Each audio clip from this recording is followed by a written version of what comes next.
like that.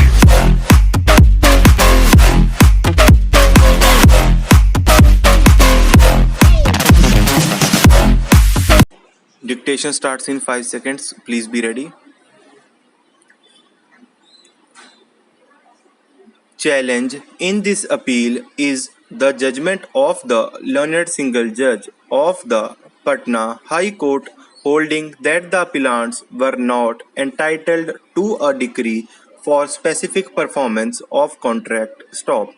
In a second appeal filed by the respondent, the judgment and decree of the trial court as affirmed by the first appellate court were reversed and the suit of the plaintiff was dismissed. Stop.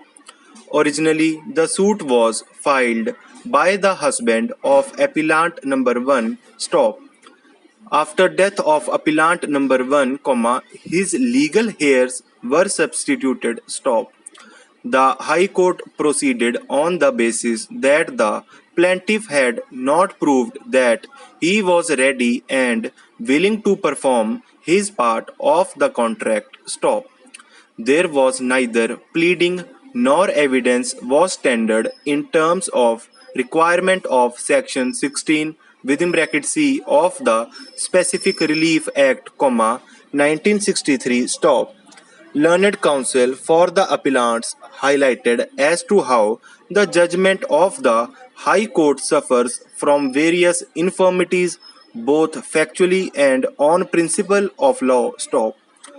None appears for the respondent, though she was represented by a counsel who did not appear on several dates of hearing and also is not present today. Stop para.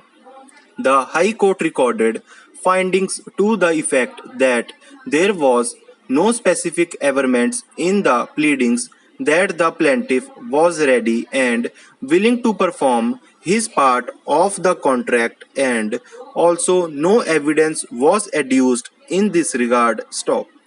As rightly pointed out by learned counsel for the appellants, the findings are contrary to the materials on record. Stop. As noted by the first appellate court in various paragraphs of the plaint, more particularly, paragraphs 18 and 22, specific averments regarding readiness and willingness of the plaintiff to perform his part of the contract have been made. Stop. Additionally, the plaintiff who was examined as PW9 has categorically stated that he had gone to tender the money, that is the consideration, to the defendant who was not agreeable to return the sale deeds and therefore the only course left open to the plaintiff was to file a suit. Stop para. On this ground alone, the judgment of the High Court is vulnerable. Stop. Another factor which appears to have weighed with the High Court is that even though 1 month time was granted by the trial court to the plaintiff to deposit a sum of rupees 1500, this was not done. Stop. This again is a finding contrary to the materials on record. Stop.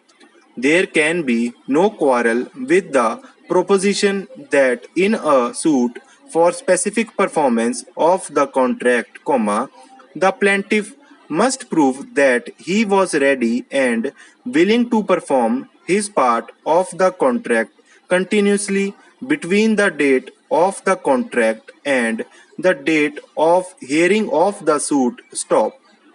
But the finding that the plaintiff has not proved his capacity to perform his part of the contract as he was not even ready to deposit the money in terms of the trial court's order is factually wrong. Stop.